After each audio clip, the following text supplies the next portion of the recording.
साथियों नमस्कार। अपने वादे के मुताबिक आज हम पृथ्वी की आंतरिक संरचना के बाद जो हमारे सिलेबस का मुख्य बिंदु है चट्टान, उस पर बात करेंगे। मैं यकीन दिलाता हूं आपको कि ये जो वीडियो है आपके लिए सार्थक होगा और बखूबी से आपको समझ में आएगा। तो बात ज़्यादा न करते हुए सीधी बात करते हैं चट्टान पर, रॉक्स पर, या कई बार इसको हम सेल के नाम से जानते हैं। यहाँ बात ये आती है कि चट्टान है क्या।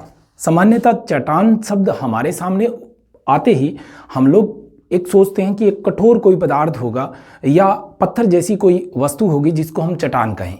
ऐसा भूगोल में ऐसा कहीं नहीं है कि चट्टान जो है वो इस पृथ्वी के ऊपर जो भी पदार्थों से इस भूक्रस्ट का निर्माण हुआ, इस पृथ्वी का निर्माण हुआ, उस भूक्रस्ट के ऊपर जिन पदार्थों से मिलकर ये भूक्रस्ट बना वो समस्त चीज़ें चट्टान हैं, बशर्ते कि हमें जो मुख्य धातुएं हैं उनको छोड़ देना है। दोबारा फिर मैं बोल रहा हूँ कि चट्टान जो है भूपृष्ठ पर वो समस्त पदार्थ, चाहे वो कोमल हैं या मुलायम हैं या अत्यधिक कठोर हैं या फिर क्रिस्टलीय हैं, लेकिन धातुओं को छोड़कर समस्त पदार्थ जो हैं वो क्या है, चट्टान कहलाते हैं। और चट्टान को अगर हम और बढ़िया तरीके से समझें तो मैं थोड़ा ये बताना चाहता हूं कि पृथ्वी के ऊपर अब तक वैज्ञानिकों ने 2000 प्रकार के खनिजों की खोज की है।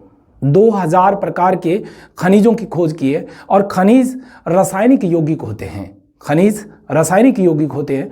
तो उनमें से लगभग जो 24 प्रकार के खनिज हैं वो मुख्य हैं, लेकिन फिर भी भूक्रस्ट का अधिकांश जो भाग है वो 6 प्रकार के खनिजों से बना है। यानी कि ऊपर वाले भाग में मुख्य जो है वो 6 प्रकार के खनिज पाए जाते हैं। और ये 6 प्रकार के जो खनिज हैं वो मैं बोर्ड पे लिखता हूँ ताकि आप उसमें दिग्भ्रमित न हो। यानी कि इसमें मुख्य जो है ऊपर वाले क्रस्ट के अंदर वो एक तो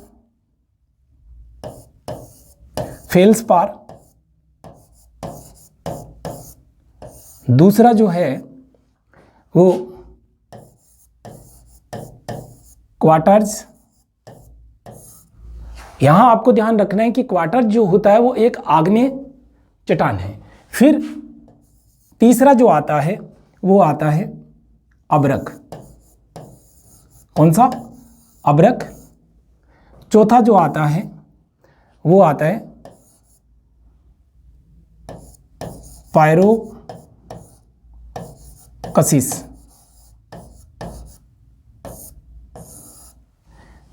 पांचवा जो आता है वो एम्फीबोल्स।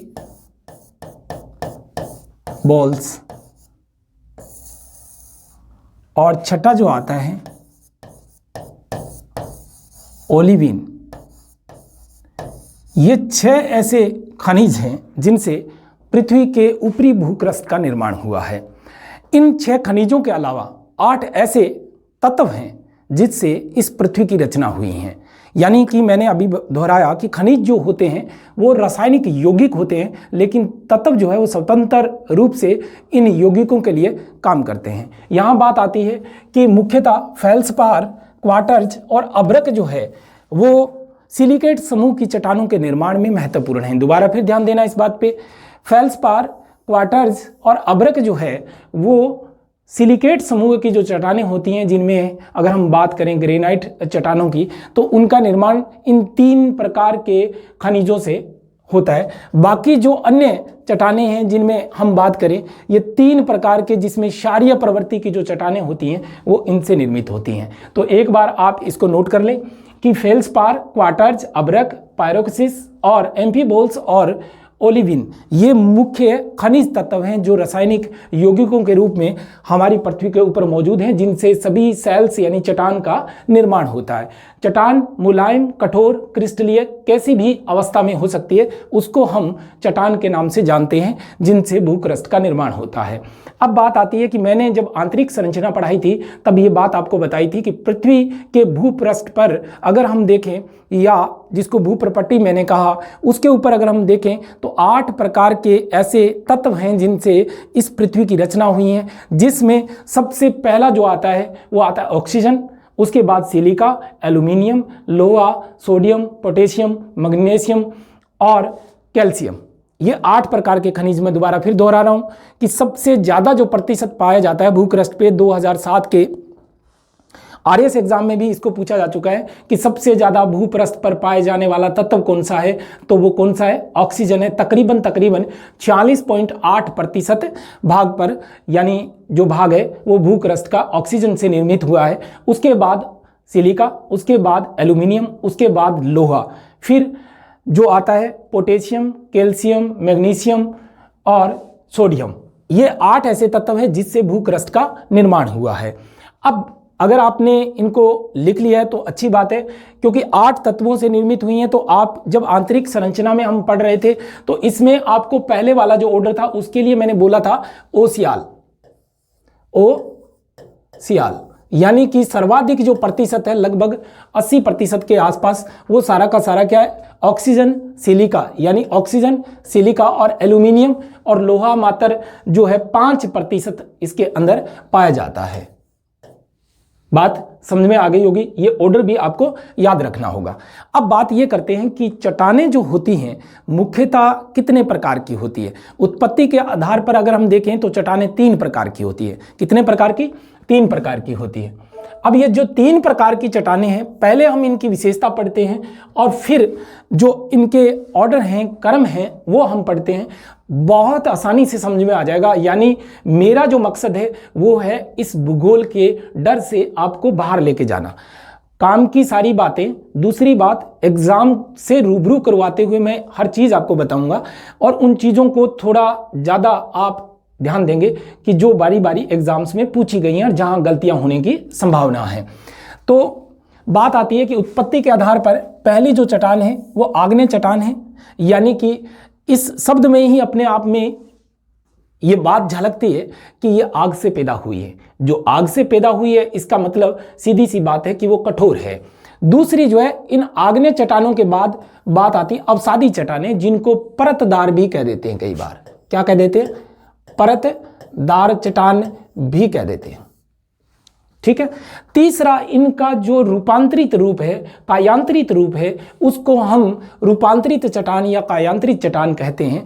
यहां अगर शब्दों में हम देखें तो आग से, यानी अंतर्जात बलों के कारण जो लावा है वो बिछने के कारण या लावा के ठंडा हो जाने के कारण जिन चट्टानों का निर्माण होता है वो आग्नेय चट्टानें हैं। लेकिन बहिर्जात बलों के कारण, जिसमें उदाहरण के तौर पे वायु है, वर्षा जल है, बहती हुई नदियां हैं, लहरें हैं, क्रास्ट प्रदेश हैं, या फिर जहां ग्लेशियर है वहां ग्लेशियर है, तो वो ग्लेशियरों द्वारा जो क्या होता है कि ये आग्नेय चट्टानों का अपरदन होता है और वो अवसादी के रूप में कन्वर्ट हो जाती है। अब अवसादी जो होती है परत दर परत बिछाई जाती है, और रूपांतरित जो होती है अवसादी चट्टानों पर ताप, दाब और रासायनिक क्रियाओं से उनके मूल गुण धर्मों में परिवर्तन आ जाता है और ये और अधिक क्रिस्टलीय हो जाती है, तो इनको कहते हैं रूपांतरित चट्टान। बात ये तो अर्थ की हुई। अब बात आती है कि आग्नेय चट्टानों की विशेषता क्या है। आग्नेय चट्टानों की विशेषता क्या है, तो मैं बात करता हूं कि ये क्या है, आग्नेय चट्टान है। क्या है? आग्नेय चट्टान है। आग्नेय चट्टान का मतलब सीधी सीधी बात ये आती है कि ये आग से पैदा, यानी कि लावा के ठंडा होने से बनी है। इसका मतलब ये 2 प्रकार की हो सकती है। एक तो क्षारीय प्रकृति का जो लावा होगा वो फैल कर पठारों का निर्माण करेगा, और एक जो होगा वो अम्लीय प्रवृत्ति का लावा होगा। अम्लीय प्रवृत्ति के लावे से ज़्यादातर क्या है, पृथ्वी के गर्भ के अंदर या भूपृष्ठ के नीचे ही चट्टानें जो होती हैं वो निर्मित हो जाती हैं। तो यहाँ आग्नेय जो चट्टान है उसकी पहले हम बात कर रहे हैं विशेषताओं की। तो पहली बात आती है कि ये क्या होती है, कठोर होती है। क्या होती है? कठोर होती है। बहुत आसान है, बिल्कुल कठोर होती है, पहली विशेषता। दूसरी क्या है, आग से पैदा हुई है तो जैविक अंश नहीं होते इसमें, यानी कि जीवाश्म नहीं होते। बहुत इंपॉर्टेंट बात है, यूपीएससी के एग्जाम में इसको 2 बार पूछा गया है कि कौन सी चट्टानें ऐसी हैं जिनके अंदर जीवाश्म नहीं पाए जाते। तो अगर इस प्रश्न को देखें, ऑप्शन में रूपांतरित चट्टान है, तो रूपांतरित चट्टान में ज्यादातर का मेरा मतलब है लगभग इसमें जैविक अंश खत्म हो जाते हैं ताप दाप रासायनिक प्रक्रिया के कारण। तो रूपांतरित चट्टानों के अंदर भी जैविक अंश नहीं होते, लेकिन जीवाश्म नहीं होते। ये विशेषता किसकी है? मुख्य विशेषता है आग्नेय चट्टान की। यानी पहली ये कठोर होती है क्योंकि आग से ठंडे होकर ये बनी हुई चट्टान है। तो तीसरी जो विशेषता है वो होती है अपारगम्य।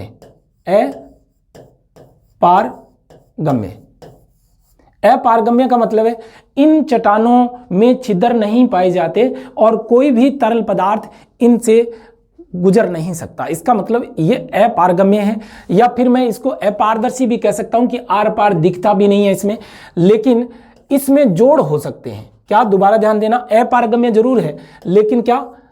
जोड़ हो सकते हैं।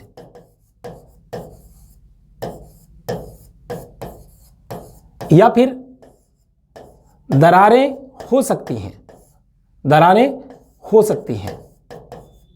बात समझ में आ गई होगी कि अपारगम्य जरूर है लेकिन फिर भी इसमें जोड़ हो सकते हैं, क्योंकि जोड़ जो होते हैं वो जब मैं आपको भ्रंश और वलन कराऊंगा तब पूरी तरह से थ्रस्टों के बारे में हम बात करेंगे। तो इसमें अपारगम्य है, जोड़ हो सकते हैं, दरारें हो सकती हैं, और इन दरारों के सहारे हो सकता है कि जल या तरल पदार्थ जो है वो चट्टानों के नीचे तक पहुंच जाए, लेकिन ये अपारदर्शी होती है और प्लस में ये अपारगम्य होती हैं। फिर बात आती है इसमें छिद्र नहीं होते। क्या? छिद्र नहीं होते। इसमें छिद्र नहीं होते, इसका मतलब अपारगम्य है तो छिद्र भी इसमें नहीं होते। अब अगली जो बात आती है इसकी, वो है इसमें रवे पाए जाते हैं।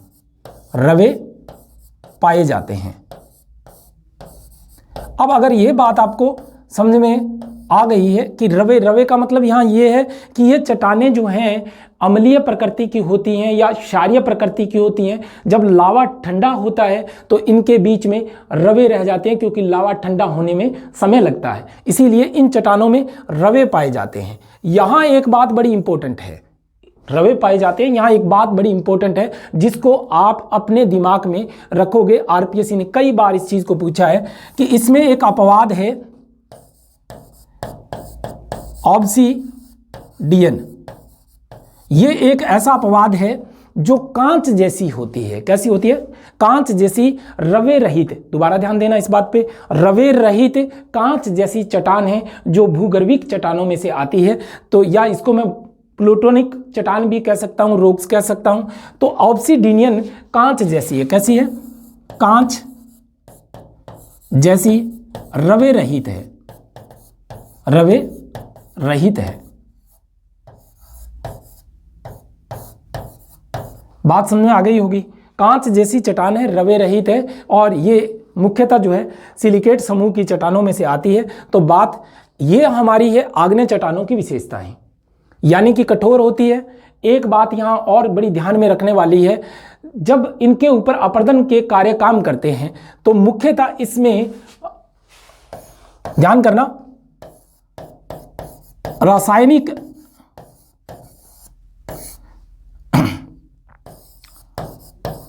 अपरदन नगण्य होता है।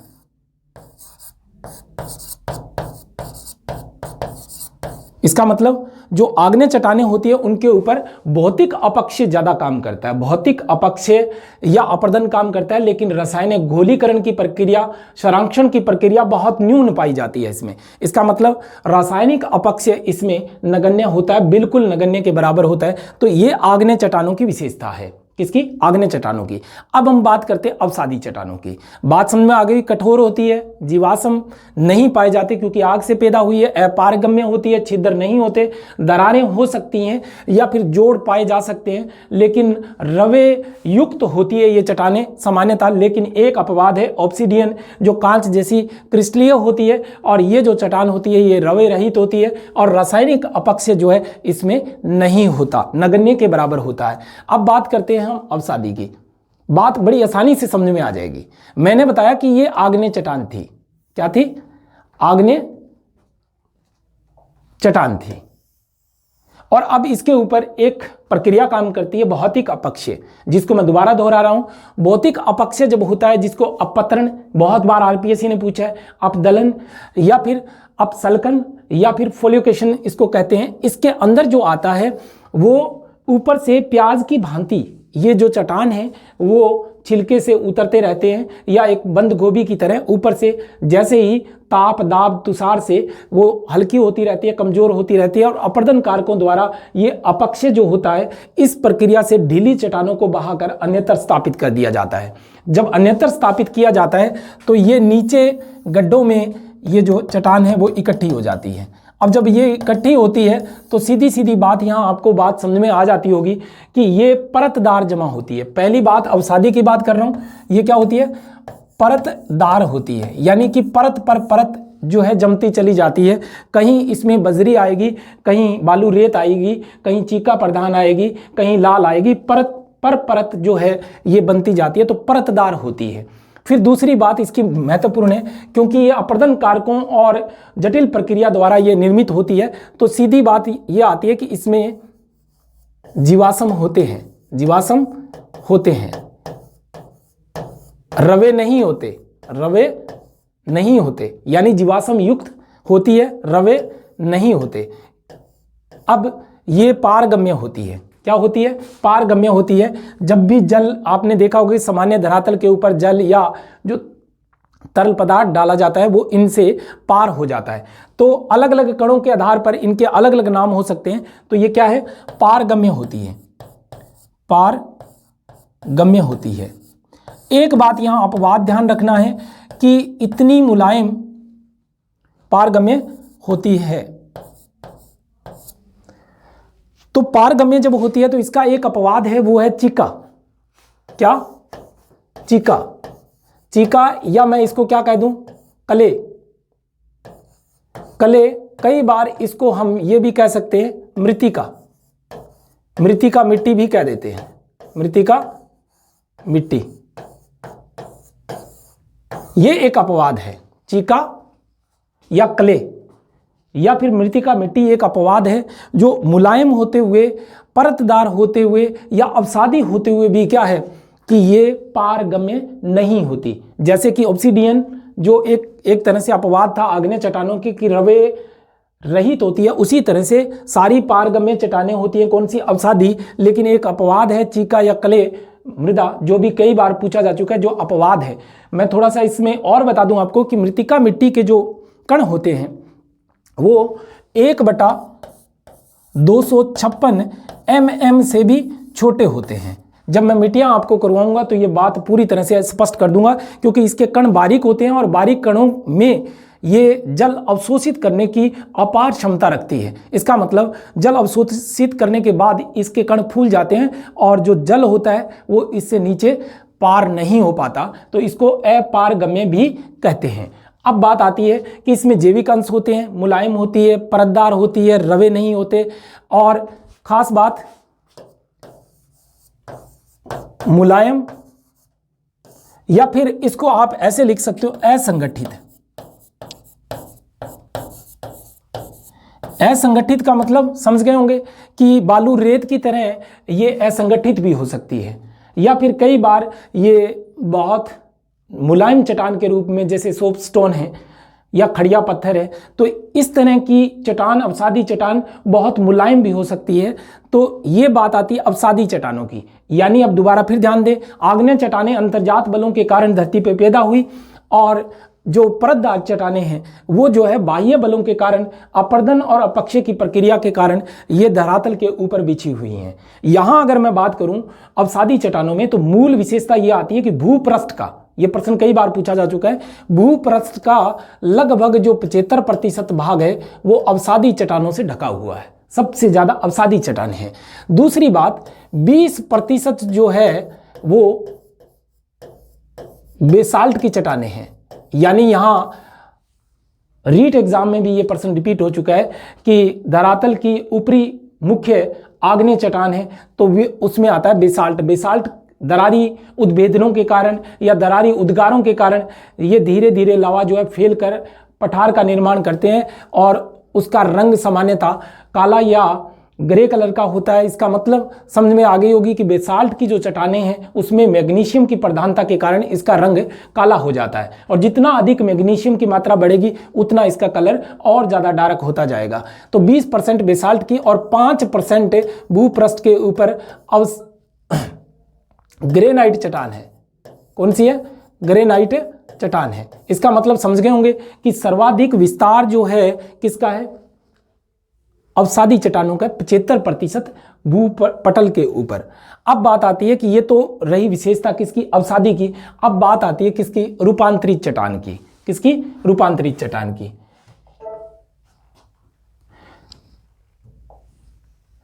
ये आग्नेय चट्टान, ये अवसादी चट्टान, और यहां बात आती है कि इन्हीं चट्टानों का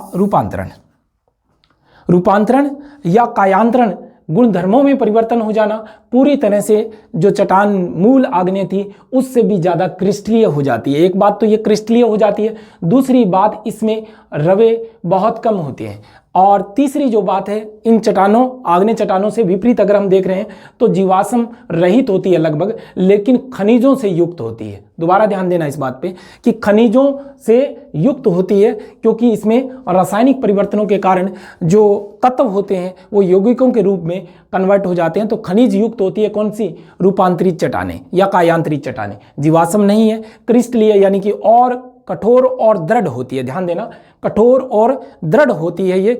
इसका कारण ये है कि ये बहुत ज़्यादा कणों के नज़दीक आने के कारण इनका जो रूप होता है वो क्रिस्टलीय हो जाता है। ये यूपीएससी के एग्जामों में 2 बार रिपीट हो चुकी है कि अत्यधिक दृढ़ और कठोर जो चट्टानें हैं वो चट्टानें कौन सी है? तो अत्यधिक दृढ़ और कठोर चट्टानें हैं रूपांतरित चट्टानें। अब रूपांतरित चट्टानों में जोड़ नहीं पाए जाते, या फिर इन चट्टानों के अंदर ये अपारगम्य होती है। ठीक मैं अगर कहूँ तो ये एक साइकिल की तरह चलती है, एक चक्कर की तरह चलती है। पहले ये आग्नेय होती हैं, फिर उनसे अवसादी बनती है, अवसादी दोबारा क्रिस्टलीय रूप धारण करती है ताप दाब रासायनिक प्रक्रियाओं द्वारा। तो इसका मतलब कि ये एक चक्रीय रूप धारण कर लेती है। लेकिन यहाँ ध्यान ये रखना है कि रूपांतरित या कायांतरित चट्टानें, ये जो चट्टानें हैं वो मुख्यतः जो है हमारे इमारती पत्थरों के रूप में या खनिजों के रूप में या फिर ज़्यादातर लोह युक्त जो पदार्थ हैं या धातुएं जो हैं वो इसके अंदर शामिल हो जाती है। अब बात आती है कि इन चट्टानों की, बड़ा सिंपल मामला है, इन चट्टानों पर हम बात करें और ज़्यादा, ये तो रही इनकी विशेषता। इसमें विशेषताओं में ज़्यादा ध्यान रखना है, आग्नेय चट्टान जीवाश्म रहित होती है और रूपांतरित भी जीवाश्म रहित होती है। वो कठोर होती है, ये अत्यधिक कठोर और दृढ़ होती है, लेकिन अवसादी मुलायम हो सकती है या असंगठित हो सकती है या बहुत ज़्यादा मुलायम चिकनी हो सकती है। लेकिन जो उदाहरण थे वो मैं आपको बता चुका हूँ। अब हम अगली बात करते हैं कि इन चट्टानों के जो रूप हैं वो कौन कौन से हैं, कितने प्रकार की हो सकती है ये। आग्नेय चट्टानें अगर हम बात करें तो आग्नेय चट्टानों को अगर हम देखें गहराई के आधार पर, तो गहराई के आधार पर ये 2 तरीके की हो सकती है। मैं मध्यवर्ती भाग की बात नहीं करूंगा, वैसे किताबों में इसको 3 तरीके की बताया हुआ है। तो ये 2 तरीके की हो सकती है, एक बाह्य चट्टान के रूप में या एक मध्यवर्ती और एक अत्यधिक गहराई वाली। लेकिन मैं यहाँ बात जो करूंगा एक आंतरिक और एक बाह्य की बात करूंगा, और ये पूरी तरह से यहाँ डिफाइन कर दूंगा कि भी ये चट्टानें किस तरह से बनती हैं। तो पहले आती है बाह्य चट्टान। कौन सी? बाह्य चट्टान। यह आग्नेय की बात कर रहा हूं मैं, बाह्य चट्टान। और दूसरी कौन सी आती है? आंतरिक या प्लूटोनिक रॉक्स इसको कह देते हैं, आंतरिक चट्टान। साथियों इसको समझना बहुत जरूरी है, क्योंकि ज्वालामुखी जो मैंने करवाना है अभी, उसमें ये चट्टानें और ज़्यादा बढ़िया तरीके से हो जाएगी, क्योंकि भूगोल का कोई भी तथ्य ऐसा नहीं है जो स्वतंत्र तरीके से हम अध्ययन कर सकें। सारी चीज़ें आपस में बहुत अच्छी तरीके से कोरिलेट हैं। तो अगर बाह्य चट्टानों की हम बात कर रहे हैं तो इसमें मुख्यतः जो आती है वो आती है आग्नेय चट्टानों में बेसाल्ट। बहुत अच्छा उदाहरण है कौन सा? बेसाल्ट का। बेसाल्ट बहुत अच्छा उदाहरण है बाह्य चट्टानों का, क्योंकि मैंने आपको बताया था कि इस धरातल के ऊपर क्रिटिशियस युग में दरारी उद्भेदनों के कारण जो मुख्यतः बाह्य चट्टानों के रूप में हमारे पास मौजूद है उसको हम कहते हैं बेसाल्ट। ये प्राथमिक रॉक्स हैं, ध्यान करना, आग्नेय चट्टान को हम प्राथमिक प्राइमरी रॉक्स भी कह सकते हैं। तो बेसाल्ट प्राथमिक चट्टान जो धरातल के ऊपर सर्वत्र आपको मिल जाएगी। लेकिन अब बात आती है आंतरिक चट्टानों की। यहाँ एक बात बड़ी इंपॉर्टेंट है, क्योंकि बाह्य चट्टानों के रूप में हम देखें तो वही लावा बाहर आ पाता है जो कम सघन है या कम लसलसा है, तो वो होता है क्षारीय प्रकृति का लावा। कौन सा? क्षारीय प्रकृति का लावा। इस लावे में क्या होता है कि क्षारीय प्रकृति का होने के कारण यह धरातल पर दूर तक फैलकर पठारों का निर्माण करता है, और इसका रंग सामान्यतः जो काला होता है, क्योंकि मैग्नीशियम प्रधान होता है ये, इसीलिए क्षारीय प्रकृति के कारण बेसाल्ट की चट्टानें जो होती है वो धरातल से बाहर आ जाती है। अब बात आती है आंतरिक चट्टानों की। अब ये जो प्रक्रिया होती है वो सारी की सारी ज्वालामुखी प्रक्रिया द्वारा इस तरह की चट्टानों का निर्माण होता है। अब इस पर बात करेंगे हम आंतरिक चट्टानों पर। आग्नेय चट्टानों में जो आंतरिक चट्टान है,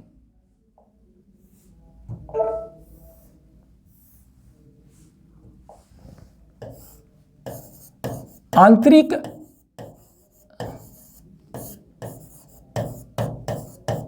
ये थोड़ा ध्यान कर लेना। बाह्य चट्टानों में जो आंतरिक चट्टान है उस चट्टान को आप थोड़ा देख लें आराम से। आंतरिक चट्टानें ज्वालामुखी से निर्मित चट्टानें होती हैं। जो भूक्रस्ट है हमारा, उसके नीचे मैंने आपको जब पृथ्वी की आंतरिक संरचना समझाई थी तब बताया था कि एक एस्थेनोस्फीयर या एक दुर्बलता मंडल या मैग्मा चेंबर है, जहां से क्या है कि लगातार रेडियो एक्टिव पदार्थों के कारण मैग्मा उबलता रहता है और चट्टानें जो होती हैं और अधिक गर्म होती हैं। तो जो हमारा ज्वालामुखी है वो एक तरह से पृथ्वी का सेफ्टी वॉल्व है, यानी कि वो एक तरह से सीटी की तरह काम करता है। तो जितनी भी गैसें, जितना भी लावा अत्यधिक गर्म हो चुका है, उस लावे को कमजोर धरातल से बाहर जो ज्वालामुखी लेके आता है। लेकिन कई बार ये देखा गया है कि जो लावा होता है वो अम्लीय प्रकृति का होता है। अम्लीय प्रकृति का लावा सिलिका प्रधान होता है, सिलिका की मात्रा अधिक पाई जाती है, तो वो लसलसा और गाढ़ा होता है। जब गाढ़ा होता है तो वो धरातल को तोड़कर बाहर नहीं आ पाता, किस तरह? क्षारीय लावे की तरह। तो फिर अंदर ही चट्टानें जमा होने लगती है। क्या? अंदर ही चट्टानें जमा होने लगती है। अत्यधिक गहराई में, सबसे अत्यधिक गहराई में मैं बात कर रहा हूं आग्नेय चट्टानों की, प्राइमरी रॉक्स की। इस चट्टान को हम कहते हैं बैथोलिथ। क्या कहते हैं? बैथोलिथ। लिथ का मतलब चट्टान है और बैथोस का मतलब गहराई से लिया गया। अत्यधिक गहराई में एस्थेनोस्फीयर के ऊपर एक बहुत बड़े चट्टानी रूप में जमा हो जाती है, इसको कहते हैं बैथोलिथ। लेकिन कई बार ज्वालामुख जो नलिका है उसमें इस तरह की चट्टान भी नीचे से सपाट और ऊपर से गुम्बदाकार। ध्यान देना, इस तरह की जो चट्टान जमा हो जाती है उस चट्टान को हम क्या कहते हैं? लैकोलिथ। क्या कहते हैं? लैकोलिथ। यहां भ्रमित होने की जरूरत नहीं है बिल्कुल भी। लैकोलिथ नीचे से बिल्कुल स्पाट होती है लेकिन बीच में से गुम्बदाकार हो जाती है। यानी मैं यहां अगर इस चट्टान को दिखाऊं तो इस तरह की चट्टान जमा होती है, उसको हम क्या कहते हैं? लैकोलिथ कहते हैं। लैकोलिथ कहने के पीछे कारण ये नहीं, ये गुम्बदाकार क्यों होती है, इसका मूल कारण है कि जो लावा होता है वो धीरे धीरे भूगर्भ में ठंडा होता है, तो उसमें जो गैसें और विविध प्रकार के जलवाष्प वगैरह होती है उसकी वजह से ये जो है फुलाव ले लेती है और ऊपर से क्या हो जाती है? गुम्बदाकार हो जाती है। तो इसको मैंने कहा लैकोलिथ। लेकिन कई बार जो चट्टान है वो इस तरह से तस्तरी नुमा में जमा हो जाती है, ऊपर और नीचे की तरह गुंबद हो जाते हैं। यानी अगर मैं यहाँ इस चट्टान को बनाऊं तो वो इस तरह की हो जाती है तस्तरी नुमा। अगर इस तरह की चट्टान है तो उसको हम क्या कहेंगे? लैपोलिथ। क्या कहेंगे? लैपोलिथ। और ये ज्वालामुखी में दोबारा दोहराना हो जाएगा इनका, लैपोलिथ। और अगर यही चट्टान लहरदार तरीके से जमा हो जाए भूगर्भ के अंदर ही तो उसको कहते हैं फैकोलिथ। फैकोलिथ। बड़ा आसान है, इसको हमने क्या कहा, फैकोलिथ। लहरदार जो जमा हुई उसको हमने कहा फैकोलिथ। लेकिन कई बार देखने में ये आया कि ज्वालामुख नलिका जो होती है वो अंदर ही एक खड़े 90 डिग्री के कोण पर स्तंभ की तरह जमा हो जाती है। इसको डाइक कहते हैं। क्या कहते हैं? डाइक। यानी कि जब चट्टान जो है भूगर्भ के अंदर एक पिलर के रूप में, एक स्तंभ के रूप में जमा हो जाए तो उसको हम डाइक कह रहे हैं। लेकिन कई बार दरारें इतनी पतली होती है कि लावा जो होता है इन दरारों में इस तरह से एक पट्टी के रूप में सिंपल जमा हो जाता है। इसको कहते हैं सील। क्या कहते हैं? सील। और अगर इसकी मोटाई थोड़ी 5 मीटर से कम हो, इसकी मोटाई 5 मीटर से कम हो, तो फिर इसको क्या कह देते हैं? सीट कह देते हैं। क्या कह देते हैं? सीट कह देते हैं। अब दोबारा फिर ध्यान दें कि ये आंतरिक चट्टानें जो हैं वो अम्लीय प्रधान लावे के कारण निर्मित हुई हैं, और अम्लीय प्रधान लावे से निर्मित होने के कारण ये धरातल के अंदर ही जमा हो जाती है। बशर्ते कि कई बार जो अपरदन कारक होते हैं उनसे चट्टानें जो होती हैं ऊपर से ये बाहर निकल आती हैं, यानी ऊपर से अपरदन होने के कारण ये जो मुख्य आग्नेय चट्टान होती हैं या अम्लीय चट्टान होती हैं वो बाहर आ जाती हैं, जो मुख्यतः ग्रेनाइट चट्टानों की तरह हैं। अब बात आती है, अगर इनको देखें सामान्य तरीके से, तो फिर अगर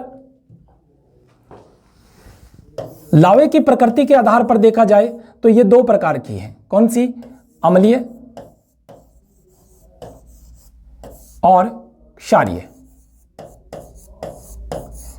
अम्लीय चट्टानों में बेस्ट उदाहरण है ग्रेनाइट या फिर डायोराइट या फिर पिचस्टोन या फिर इसमें ऑब्सिडियन। ये ऐसी चट्टानें हैं जो अम्लीय प्रकृति की है। दोबारा फिर ध्यान देना कि ये आग्नेय चट्टानें ग्रेनाइट, डायोराइट, पिचस्टोन या ऑब्सिडियन, ये ऐसी चट्टानें हैं जो अम्लीय प्रकृति के लावे से निर्मित हुई हैं। एक बात यह ध्यान रखनी है कि अम्लीय प्रकृति का जो लावा होता है उसके अंदर सिलिका की मात्रा जो है 65% से अधिक होती है, या मैं यूं कहूं कि 65 से 85% उसमें सिलिका की मात्रा होने के कारण लावा जो होता है लसलसा और गाढ़ा होता है और उसकी प्रकृति अम्लीय होती है। फिर बात आती है क्षारीय प्रकृति की जो चट्टानें हैं उनमें बेसाल्ट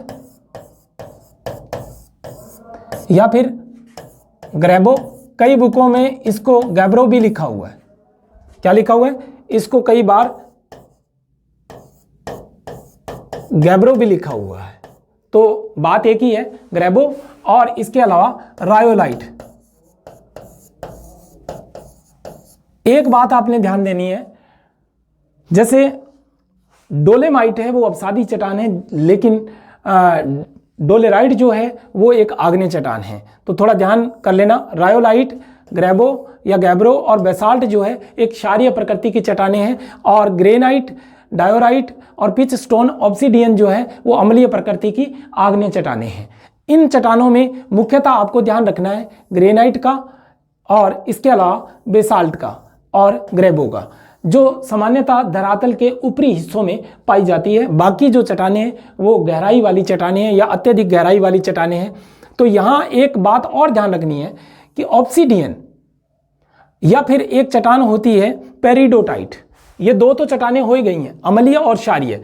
एक होती है अति क्षारीय प्रकार की, ये थोड़ा इंपॉर्टेंट है लेकिन इसको याद आपको रखना है। अति क्षारीय प्रकार की जो चट्टान है वो है पेरिडोटाइट। पेरिडोटाइट, बात समझ में आ गई? पेरिडोटाइट अति क्षारीय प्रकृति के लावे से निर्मित हुई है और अत्यधिक गहराई वाली चट्टान है, अत्यधिक गहराई वाली चट्टान है। अब हम बात करते हैं अवसादी की।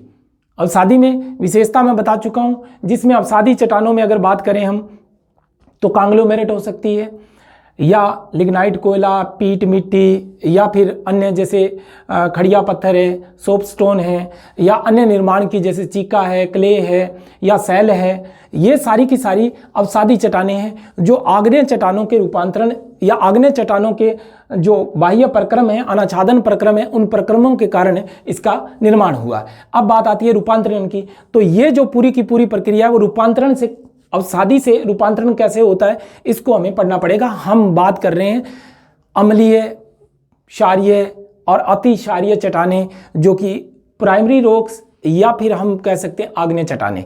आनंद बहुत आएगा अब, क्योंकि ये जो चीज है वो दो तरीके से अवसादी के रूप में कन्वर्ट होती है। अब इसको गौर से आपने स्क्रीनशॉट भी लेना है। पहले मैं तीनों चट्टानों को एक साथ पढ़ाऊंगा। तो इसमें ये आग्नेय चट्टान है, हमारे पास क्या है, आग्नेय चट्टान है, प्राइमरी रॉक्स है। तो मैं इसको लिख रहा हूं PR, ये हमारे पास प्राइमरी रॉक्स है, ठीक है। प्राइमरी रॉक्स है तो इसके ऊपर दो तरीके से काम होता है। एक तो ऐसा कि बाह्य बल काम करे, और दूसरा ऐसा कि बाह्य बल उनके ऊपर काम ना करे।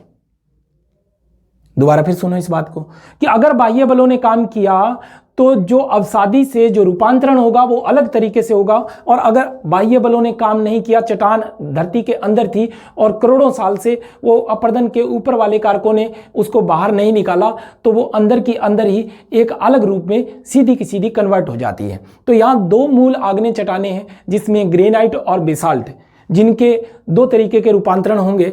और फिर बात आती है ग्रेबो की। तो ग्रेबो इतनी गहराई की चट्टानें होती हैं जिनके ऊपर बाह्य जो बल हैं वो काम नहीं कर पाते, वो सीधी की सीधी डायरेक्ट किस में कन्वर्ट हो जाती है, रूपांतरण हो जाता है। तो उसके ऊपर हम बात करने वाले हैं। सबसे पहले आग्नेय चट्टान। आग्नेय चट्टान में हम पकड़ते हैं किसको, सबसे पहले ग्रेनाइट को। ये मान लीजिए एक ग्रेनाइट चट्टान है जो सामान्यतः भूमि के अंदर या पृथ्वी के आंतरिक भागों में या भूपृष्ठ के आंतरिक भागों में होती है, लेकिन कई बार अपर्दन कारकों के कारण ये चट्टानें बाहर आ जाती हैं या धरती के ऊपरी हिस्से पे भूपृष्ठ पे आ जाती हैं। तो ग्रेनाइट जो है उसके ऊपर अगर बाह्य बलों ने काम नहीं किया, वो धरती के अंदर ही रही और लाखों करोड़ों साल वो वैसे ही रही, तो ये सीधी की सीधी किस में कन्वर्ट हो जाती है, नीस में। कैसे हो जाती है, नीस में। बड़ा आसान उदाहरण है ये, RPSC 2013 फर्स्ट ग्रेड एग्जाम में पूछा जा चुका है कि ग्रेनाइट का रूपांतरण है सीधा का सीधा नीस। सिंपल है। अब देखो इसके ऊपर अपर्दन कारकों ने काम किया, भौतिक अपक्षयों ने काम किया। मैंने अभी बताया कि रासायनिक अपक्षय इसके ऊपर नगण्य प्रभाव रहता है आग्नेय चट्टानों पर। तो भौतिक अपक्षयों ने, जिसमें ताप, तुषार, दाब या रासायनिक क्रियाएं हो सकती हैं, या वर्षा जल हो सकता है, जिससे ऊपर ही चट्टान धीरे धीरे कमजोर होने लगती है और कमजोर चट्टान को अपर्दन कारकों द्वारा सीधा का सीधा जो है वो स्थानांतरित कर दिया जाता है। तो अगर इसके ऊपर अपर्दन कारकों ने काम किया तो ग्रेनाइट चट्टान जो होती है भूरे रंग की होती है। कैसी होती है, भूरे रंग की होती है। और अपर्दन कारकों ने काम करके और इसको किसमें कन्वर्ट कर दिया, बालू रेत में। किसमें, बालू रेत में। बालू रेत का रंग भी भूरा होता है, तो बालू रेत बनी। अब बात यह आती है कि अपर्दन कारक दो तरह से काम करते हैं इसके ऊपर। दोबारा ध्यान देना इसके ऊपर, अपर्दन कारक दो तरह से काम करते हैं कि अगर वो जलीय प्रक्रमों द्वारा ऐसा हुआ है तो बालू रेत बनी, और फिर अगर वो अर्ध शुष्क या शुष्क प्रदेशों में, जिसको मैं कहूँ कि मरुस्थलीय इलाकों में, इसके ऊपर अलग तरीके का प्रभाव बनता है, तो वो भी क्या है, ये चट्टानें जो होती है बालू रेत बन जाती हैं। क्या बन जाती हैं, बालू रेत बन जाती हैं। समझ में आ गई बात।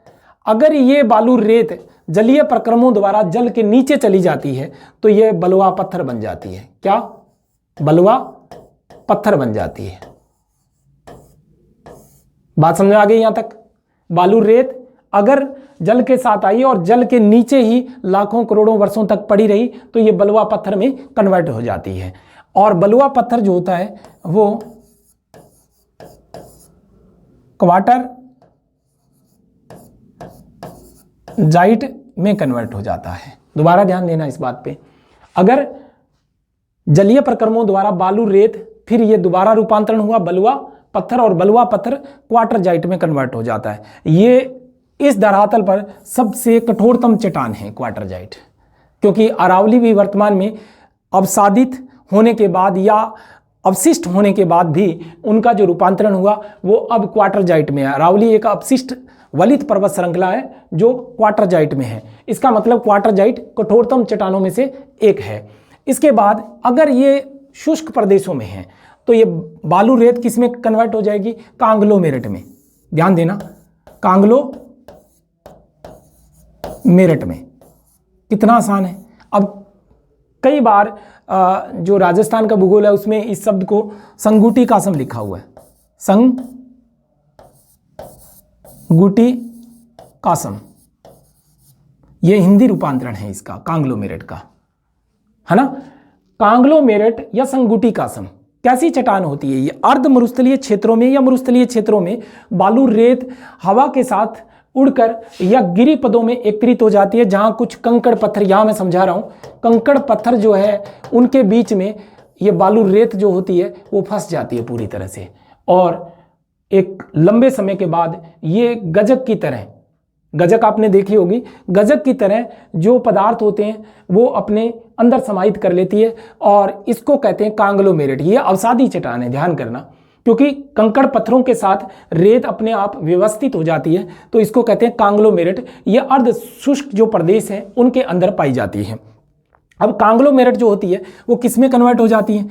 या तो ये क्वार्टरजाइट में, कई बुकों में लिखा हुआ क्वार्टरजाइट, या तो ये क्वार्टरजाइट में कन्वर्ट हो जाती है,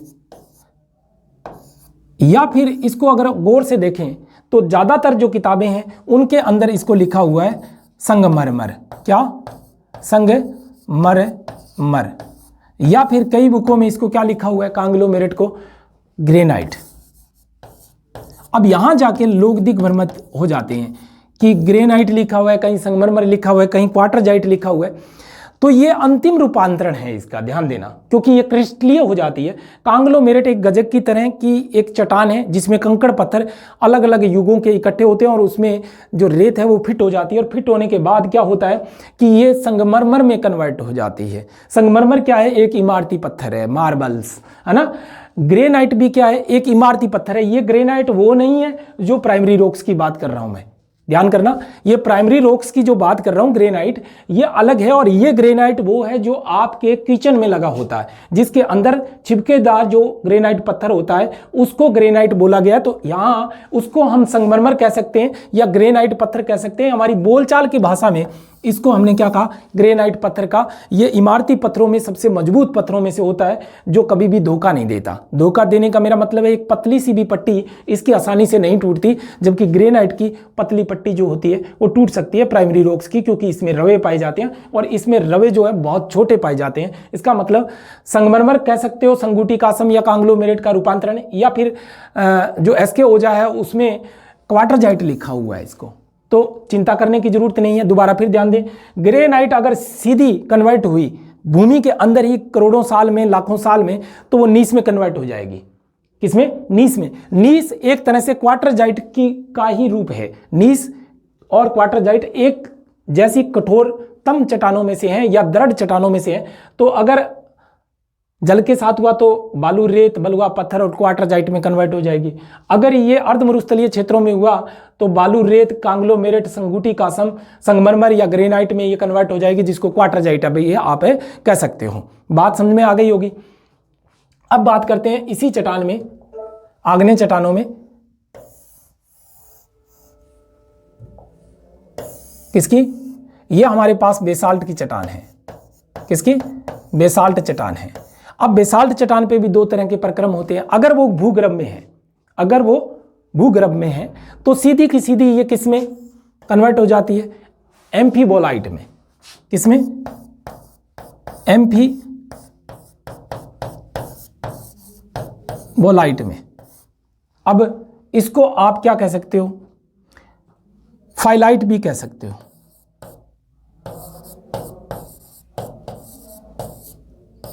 या आप इसको सिस्ट भी कह सकते हो। अब एक बात ध्यान करना, यहां इसका मतलब ये नहीं है कि ये इनके प्रायवाची शब्द है। प्रायवाची शब्द नहीं है एम्फीबोल्स या फाइलाइट या सिस्ट। मैं यहाँ थोड़ा ऊपर वाला समझाता हूं तो ये बात अपने आप आपको समझ में आ जाएगी। बेसाल्ट डायरेक्ट अगर जाएगी, यानी जिसके ऊपर बाह्य बलों ने काम नहीं किया, उनका अपर्दन नहीं हुआ, सीधी वो भूमि के अंदर पड़े पड़े ही ताप दाब रासायनिक प्रक्रियाओं द्वारा सीधी एम्फीबोलाइट में चली गई है। अब बात आती है कि इनके ऊपर अपरदन कारकों ने काम किया, बाह्य बलों ने, जल ने या वायु ने या फिर भौतिक या रासायनिक अपक्षय के कारण क्या हुआ कि यहाँ पर ये जब बनती है तो इसको कहते हैं सेल। क्या कहते हैं? सेल कहते हैं। अब सेल जो होती है वो किस में कन्वर्ट हो जाती है? स्लेट में। किस में? स्लेट में।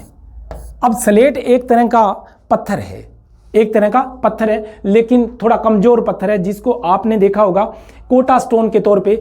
और ये एक तरह का ऐसा मार्बल है जिसके ऊपर चलने से भी घिसता है ये, यानी कि ये जो सेल है वो चीका प्रधान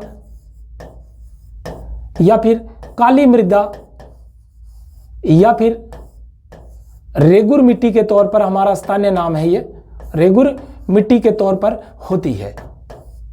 चीका प्रधान होती है, ये चिकनी होती है, कण बहुत बारीक होते हैं। तो इसको हमने प्राथमिक तौर पे क्या कहा? सेल का जलीय अपरदन के कारकों द्वारा इसको सेल में कन्वर्ट किया। सेल किस में? स्लेट में। और स्लेट जो है वो सिस्ट में, और सिस्ट किस में? फाइलाइट में। यानी कि फाइलाइट एक कठोरतम है, और अगर फाइलाइट पे भी और काम किया जाए, यानी और ज़्यादा रूपांतरण हो, तो वो किसमें? एम्फीबोलाइट में कन्वर्ट हो जाएगी। किसमें कन्वर्ट हो जाएगी? एम्फीबोलाइट में। यहाँ दोनों में अंतर मैं थोड़ा बता दूं आपको कि प्राइमरी रॉक से आग्नेय चट्टान यानी कि बेसाल्ट से सीधी एम्फीबोल्स में जब कन्वर्ट होती है तो वैसे के वैसे उसमें रवे होते हैं, और वैसे के वैसे ही उसमें रासायनिक जो परिवर्तन है वो हो जाते हैं, और खनिज तत्व जो है ज़्यादा इसमें नहीं होते। लेकिन जो फाइलाइट है इसमें रवे बिल्कुल नहीं होते या बिल्कुल नगण्य हो जाते हैं, लेकिन इसमें रवे हो सकते हैं। तो बात क्रिस्टलीय एक जैसी हैं, लेकिन फिर भी एम्फीबोल्स और फाइलाइट में थोड़ा अंतर है, दोनों क्रिस्टलीय हैं। इसका मतलब रूपांतरण सीधा समझ में आ गया होगा कि बेसाल्ट, अब बेसाल्ट जब कन्वर्ट होती है तो फाइलाइट जैसे गुण भी उसमें होते हैं और सिस्ट जैसे गुण भी उसमें होते हैं, लेकिन अंतिम तौर पर ये किस में कन्वर्ट होती है? एम्फीबोलाइट में। अब एम्फीबोलाइट जो है वो आप समझ गए होंगे कि सीधा रूपांतरण एम्फीबोलाइट में, या फिर उपरोक्त जो कारक हैं या बाह्य जो कारक हैं, जिन कारकों के कारण ये इसका रूप चेंज होता है। यहाँ ध्यान देना है, सेल, स्लेट, सिस्ट और फाइलाइट में बेसाल्ट कन्वर्ट हो जाती है।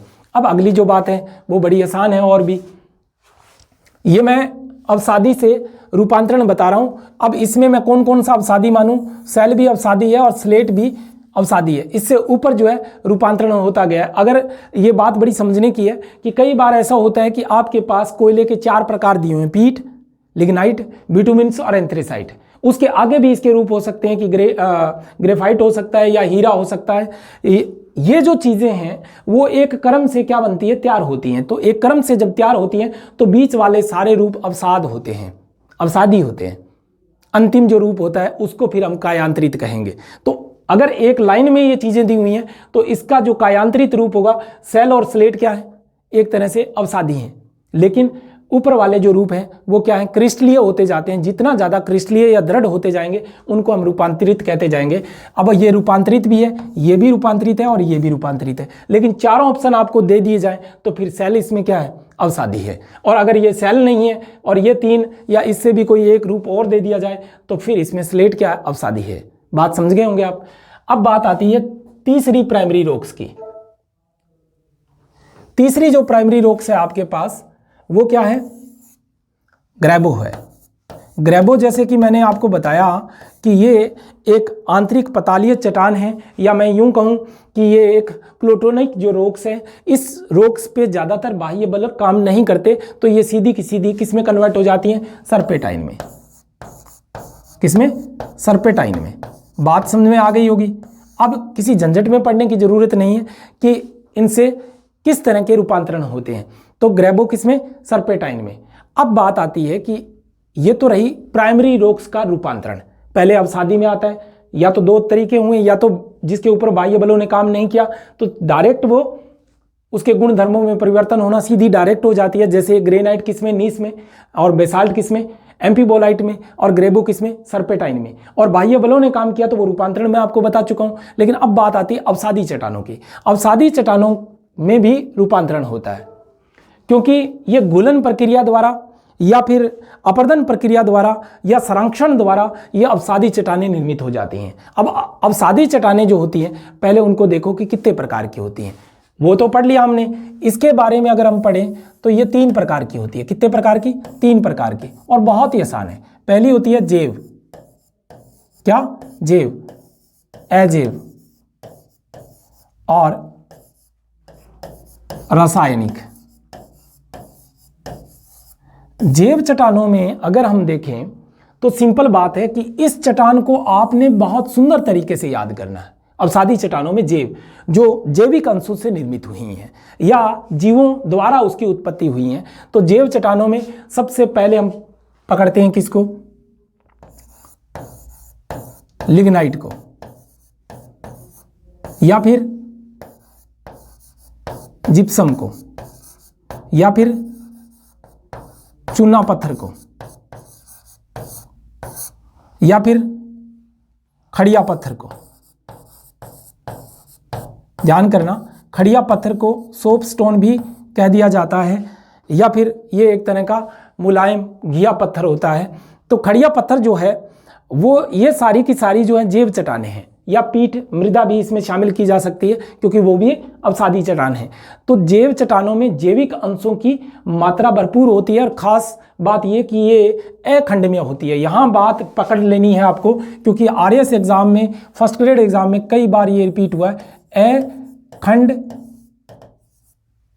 में होती है। अब यहां बात करो आप, अखंडमीय का मतलब समझ गए आप? इसमें खंड नहीं पाए जाते और ये जैविक अंशों से निर्मित होती है, इसका मतलब जैव चट्टानें। अजैव चट्टानों में हम बात कर लें किसकी? जिसमें बालू प्रधान हो सकती है, या सिलिका प्रधान जिसको हम कह दें, जिसमें ग्रेनाइट है, अजैव है, या फिर बालू प्रधान। अब ध्यान देना, मैंने यहाँ ग्रेनाइट बोला तो कई साथी जो होते हैं वो इस चीज़ को पकड़ लेते हैं कि सर ने बोला था कि ग्रेनाइट मूल तो आग्नेय चट्टान है, लेकिन बालू प्रधान है, क्योंकि उससे बालू का रेत का निर्माण या सिलिका का जो निर्माण है वो उन्हीं प्राइमरी रॉक से होता है। तो बालू प्रधान, या फिर दूसरी बेसाल्ट जैसी चट्टानें हैं, उससे क्या होता है? चीका प्रधान। क्या? ये भी अजैव है, क्योंकि आग से पैदा हुई है। तो चीका प्रधान, ये बातें जो है ना आपको बाद में बड़ी काम आएंगी, क्योंकि मैंने कहा बालू प्रधान इसका मतलब ग्रेनाइट से निर्मित हुई हैं, और चीका प्रधान इसका मतलब बेसाल्ट से निर्मित हुई हैं। तो आपको बारी बारी पूछा जाता है कि काली मृदाएं जीवाश्म रहित होती हैं, या फिर कई बार जो अन्य लाइनें दे के पूछा जा चुका है कई बार कि भाई चीका प्रधान जो मृदा होती है वो अपारगम्य होती हैं। उनके कारण और कथन में भी इसको पूछा जा सकता है। तो चीका प्रधान जो है बेसाल्ट से निर्मित, जैसे रेगुर है, काली मिट्टी है, या इसको कपास की मिट्टी भी कह देते हैं, तो वो किससे बनी है? आग्नेय चट्टानों में बेसाल्ट से बनी है। तो ये दोनों के दोनों क्या है? अजैव है। दोनों की दोनों अजैव है। अब बात आती है रासायनिक की। मैं अवसादी चट्टानों की बात कर रहा हूं। रासायनिक में हम बात कर लेते हैं सेंधा नमक की। सेंधा नमक है, या फिर लोहा है, या फिर लोहा युक्त खनिज है,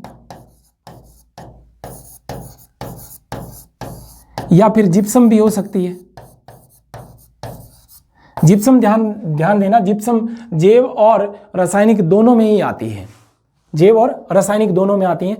तो सेंधा नमक लोहा या लोहा युक्त जो भी धातुएं हैं वो रासायनिक प्रक्रिया द्वारा निर्मित होती हैं। तो ये हमारी क्या है? अवसादी चट्टानें हैं। क्या है? अवसादी चट्टानें।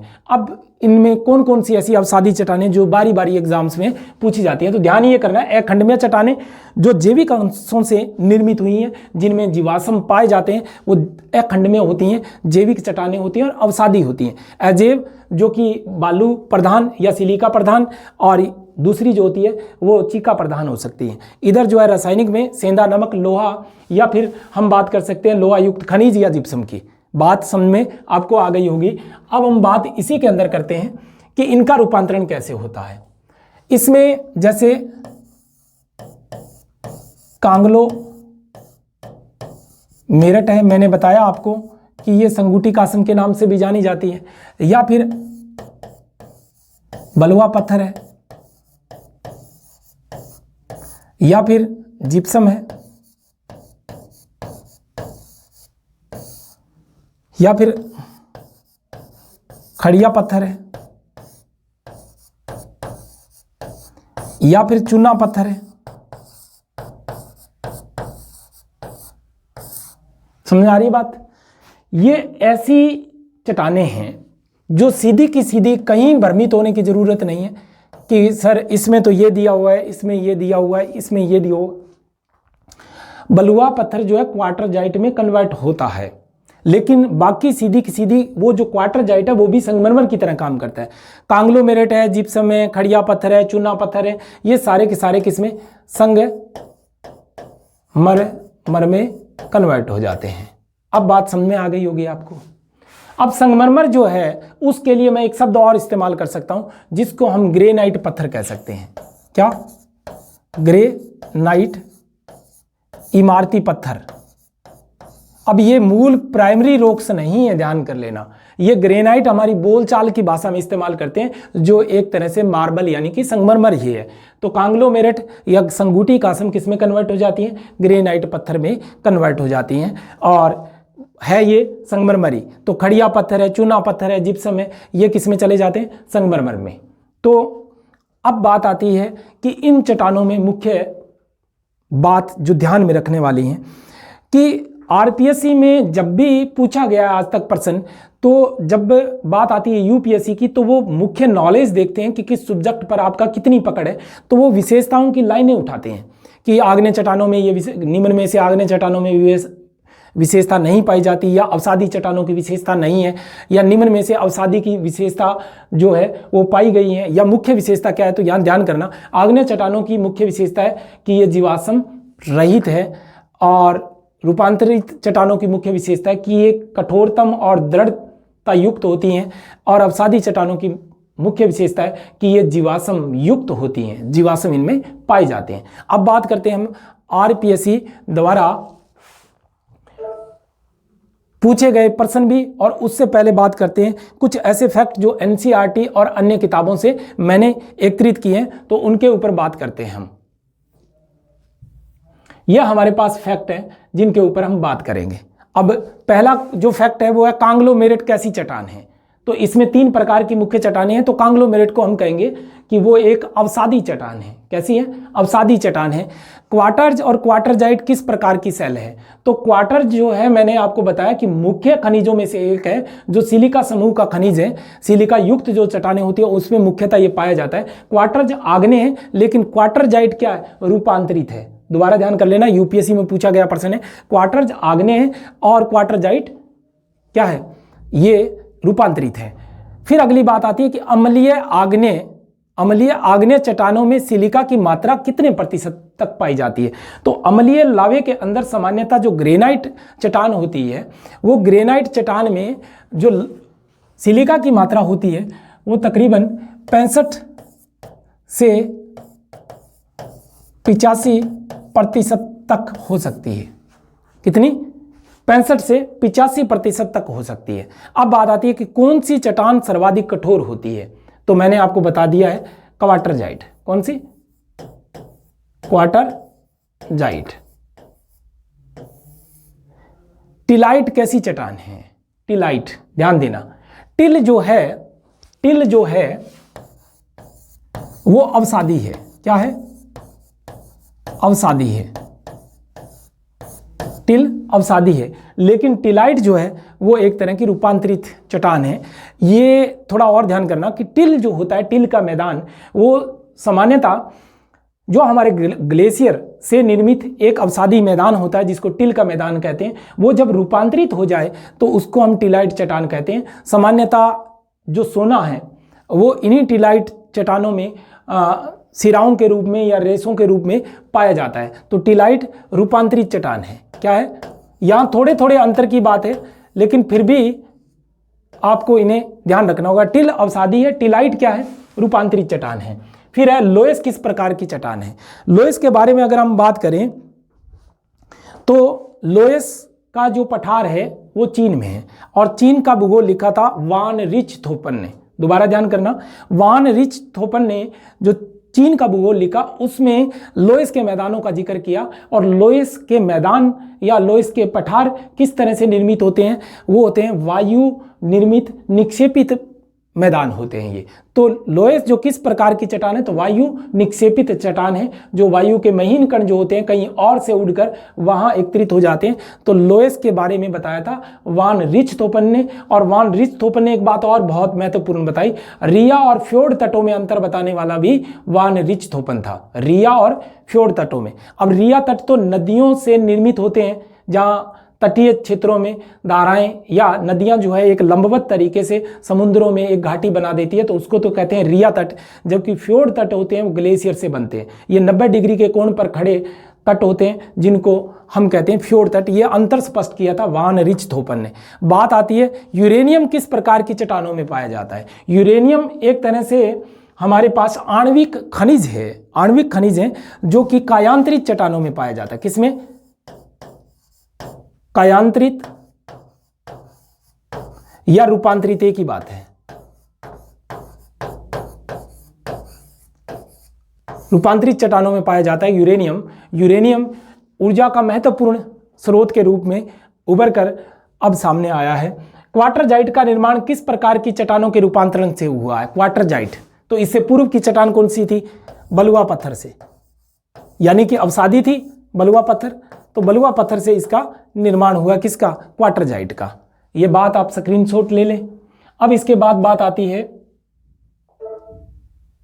आगे जो तथ्य मैंने एकत्रित किए हैं उनके ऊपर। तो चट्टानों में मुझे लगता है कि कोई भी पर्सन ऐसा नहीं रहेगा जो आपको नहीं आएगा। यूरेनियम, ये बात हम कर चुके हैं। क्वार्टरजाइट का निर्माण किस प्रकार की चट्टानों के रूपांतरण से हुआ? तो वो बलुआ पत्थर से। सर्वाधिक कठोरता और दृढ़ता किस प्रकार की चट्टानों में होती है? ये तथ्य यूपीएससी में कई बार पूछा जा चुका है, तो ये होगी रूपांतरित में। ये मैं बारी बारी दोहरा चुका हूं, रूपांतरित चट्टान में। और बात आती है अखंडमय चट्टान किसे कहते हैं, तो ध्यान देना, ये जैविक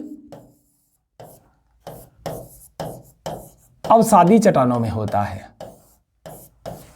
यानी अखंडमय चट्टान किसे कहते हैं? जैविक अवसादी चट्टानों को। ये बारी बारी प्रश्न पूछा जा चुका है कि निम्न में से आरएस में 97, 98 में, 94, 96 में ये प्रश्न पूछा जा चुका है कि निम्न में से अखंडमय चट्टान है। तो यहां बड़ा फोकस करना है आपको कि जैविक अवसादी चट्टानों में से चाहे वो लिग्नाइट हो सकता है, चाहे वो चूना पत्थर हो सकता है, चाहे वो जिप्सम हो सकता है, या खड़िया पत्थर हो सकता है। ये कई बार, एक बार ये भी आया हुआ है डोलोमाइट। ध्यान करना, डोलेराइट जो है वो आग्नेय चट्टान है, लेकिन डोलोमाइट अवसादी चट्टान है जो कि अखंडमय है, जो कि अखंडमय है। सर्वाधिक कठोरतम पदार्थ है, कठोरता या कठोर पदार्थ है, तो वो क्या है? हीरा है। इस पृथ्वी के ऊपर सबसे कठोरतम जो पदार्थ है वो कौन सा है? हीरा है। हीरा आपको पता होगा कि कोयले के रूपांतरण से अंतिम छोर पे बना हुआ है। धरातल के ऊपरी परपट्टी पर कौन सी चट्टान पाई जाती है? धरातल की ऊपरी परपट्टी पर कौन सी चट्टान पाई जाती हैं? तो अगर प्राथमिक चट्टान पूछे इसमें तो बेसाल्ट होगी। क्या? बेसाल्ट, जो ऊपर भूपरपट्टी के ऊपर बिछी हुई है। लेकिन अगर सर्वाधिक पूछे तो कौन सी है? अवसादी चट्टानें होती है। मैं बता चुका हूं कि कितने प्रतिशत? 75% अवसादी। कितने प्रतिशत है? संपूर्ण भूपरपट्टी पर 75% फैली हुई है, और बेसाल्ट जो है 20% और ग्रेनाइट जो है वो 5%। ये आरएस में पूछा जा चुका है 2-3 बार। ये बात थोड़ी ध्यान रखेंगे। अब बात आती है सिलिकेट समूह की चट्टानों में कौन से खनिजों की प्रधानता होती है? तो मैंने आपको बताया था कि 6 प्रकार के खनिज से मिलकर ये सारी पृथ्वी के ऊपर वाले भूपृष्ठ का निर्माण हुआ, सभी चट्टानों का निर्माण हुआ।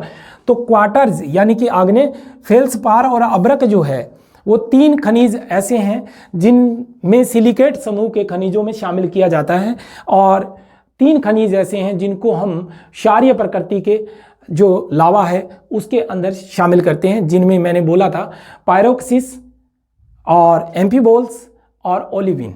ये 3 ऐसे खनिज हैं जिनसे सिलिकेट समूह के विपरीत चट्टानों का निर्माण हुआ है। अब बात आते हैं कि आरपीएससी द्वारा पूछे गए विविध जो उदाहरण है, उनके, और इसमें सॉरी 3 रह गए हैं अपने। अति क्षारीय चट्टान का उदाहरण है तो मैंने आपको बताया था कौन सा, पेरिडोटाइट। ये बात बड़ी इंपॉर्टेंट है और ध्यान में रखनी है। पेरिडोटाइट। क्षारीय शैलों के उदाहरण है बेसाल्ट, डोलेराइट और ग्रेबो। क्षारीय चट्टानों के उदाहरण है बेसाल्ट, डोलेराइट और ग्रेबो। और अम्लीय चट्टानों के उदाहरण है ग्रेनाइट, रायोलाइट, पिचस्टोन, ऑब्सीडियन। बात समझ में आ गई होगी। अब अगली बात हम करते हैं, ये थोड़े जो फैक्ट हैं वो ज़्यादा गहराई से आप तैयार करके रखोगे। विविध एग्जामों में पूछे गए प्रश्न हैं, मैं इनकी व्याख्या नहीं करना चाहता क्योंकि वीडियो जो है बहुत लंबा हो जाएगा। व्याख्या मैंने विविध एग्जामों में जो पूछा गया उसके ऊपर स्टार मेंशन किए हैं कि जितने स्टार लगे हुए हैं इसका मतलब वो उतनी बार बारी बारी एग्जामों में रिवाइज हुआ है। तो यह है आपकी सहायता करेगा किसके लिए, कि जो चट्टान का टॉपिक है उसे समझने के लिए कि क्या आपको समझ में आया या नहीं। तो इसका स्क्रीनशॉट आप लेते जाइए। इसकी व्याख्या मैंने कर दी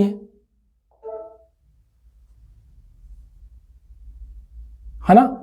व्याख्या इसके साथ है और व्याख्या मैंने विविध जो ऑथेंटिक सोर्स है उनसे ही की है। एक बात आती है इसमें कि चट्टानों की कठोरता किससे मापी जाती है, तो वो चट्टानों की कठोरता जो है महो पैमाने पर मापी जाती है और इसमें 1 से 10 तक का क्रम होता है। जो चट्टानों का एक क्रम जो है मैंने यहाँ लिखा है, चट्टानों की कठोरता महो पैमाने पर मापी जाती है। सर्वाधिक कठोर, ये ध्यान देने वाली बात है, 2 बार रिपीट हो चुका है ये प्रश्न। चट्टान क्वार्टरजाइट सबसे कठोरतम, और कठोरतम पदार्थ जो है वो हीरा है। और पैमाने पर अगर देखें हम तो 10 प्रकार के इन्होंने पैमाना निर्धारित किया, 10 अंकों में 10 इसके ऑर्डर बताए गए हैं, जिसमें सेल टैलक है, जिप्सम है, केसाल्ट है, फ्लोराइड है, एपेटाइट है, ऑर्थोक्लेज है, क्वार्टरजाइट है, टोपाज है, कोड्रम है और हीरा। हीरा अंतिम छोर पे आता है तो सबसे कठोरतम चट्टान के रूप में या एक पदार्थ के रूप में जाना जाता है। इसके बाद है खनिजों की कठोरता कम हो जाने के क्रम में सही लिखना है। तो ये वही प्रश्न महो पैमाने वाला है और इसकी व्याख्या जो है पूर्व के प्रश्नों में या पूर्व वाले प्रश्न में मैंने कर दी है। यह है चट्टानों में सबस्थाने। सबस्थाने यानी कि स्थैतिक या तदस्थाने भी आ सकता है, या इसको हम अपक्षय भी कह सकते हैं। स्थैतिक प्रक्रिया है ये, अपक्षय, सबस्थाने, तदस्थाने एक ही शब्द है जिसके हिंदी रूपांतरण अलग अलग हैं। सबस्थाने अपघटन विखंडन की प्रक्रिया को कहते हैं, तो क्या कहेंगे, ऋतु अपक्षय कहेंगे। ध्यान देना, ऋतु अपक्षय का मतलब है ताप, दाब, तुषार से ये परिवर्तन होता है या बाहरी जो हमारे रहते हैं उससे। बाकी मैंने अनाच्छादन प्रक्रम की पूरी जो व्यवस्था है इसके अंदर मैंने कर दी है। ये देखो, अनेक जो हमारे पीएससी हैं राज्यों की, उनमें ये प्रश्न जब पूछे गए हैं तो उनको मैंने यहाँ व्याख्या में शामिल किया है ताकि आपको किसी तरह का कोई झंझट ना हो। देखो यहाँ अपतरण को बहुत बार अभी कॉलेज लेक्चरर में भी पूछा गया, इसी को अपदलन, अपसल्कन, एक्सफोलिएशन कहा जाता है, या फिर इसको सबस्थाने, ये मैंने लिख दिया है, प्याज के छिलके की भांति होता है, इसको हम अपक्षय भी कह देते हैं, या भौतिक अपक्षय का उदाहरण है ये। स्थैतिक, सबस्थाने, तदस्थाने प्रकार की ये प्रक्रिया। ध्यान रहे कि गोलीकरण की प्रक्रिया चाहे वह अति आर्द्र क्षेत्रों में या फिर चूना प्रदेशों में रासायनिक अपक्षय कहलाती है। ठीक है, जैसे ऑक्सीकरण है, डिसेलिकेशन है, हाइड्रेशन है, या जलायोजन भी इसको कह देते हैं, या गोलीकरण है, कार्बोनेटीकरण है, ये सारे के सारे रासायनिक एनसीईआरटी का संदर्भ मैंने इसमें दे दिया है। क्वार्टरजाइट का निर्माण होता है तो बलुआ पत्थर के रूपांतरण से। यानी यहां आपको किसी तरह का कोई भी प्रश्न जो है वो मैंने छोड़ा नहीं है ना, ये ध्यान देने वाली बात है। व्याख्या जब मैंने की इसकी तो ध्यान रहे कि ऑब्सीडियन चट्टान रवे रहित कांच जैसी RS 94 में पूछा जा चुका है, इसके बाद 2 बार और रिपीट हुआ है। ग्रेनाइट जो है वो 6 बार रिपीट हो चुकी है फर्स्ट ग्रेड में और पूछा जा चुका है, या तो नीस या नाइस में, और बेसाल्ट एम्फीबोलाइट में, और ग्रेबो सर्पेटाइम में डायरेक्ट कन्वर्ट होती है। अपर्दन के कारकों के भूमि के अंदर लंबे समय के बाद रूपांतरित हो जाते हैं। तो बातें मैंने सारी की सारी बढ़िया तरीके से लिख दी हैं, यह आपका बहुत ज़्यादा सहयोग करेगी। और जब आप ये पढ़ लोगे तो निश्चित तौर से आपको ये रियलाइज होगा कि चट्टानों का संपूर्ण जो मैटर है वो पूरी की पूरी तरह से एकदम सॉल्व हो गया है। और यहाँ दिक्कत नहीं है, किसी भी किताब को फॉलो करने की ज़रूरत नहीं है। ग्रेनाइट बालू रेत कांग्लोमेरेट संगूटी कासम ग्रेनाइट पत्थर जिसको संगमरमर का अर्ध शुष्क और शुष्क क्षेत्रों में रूपांतरित होता है।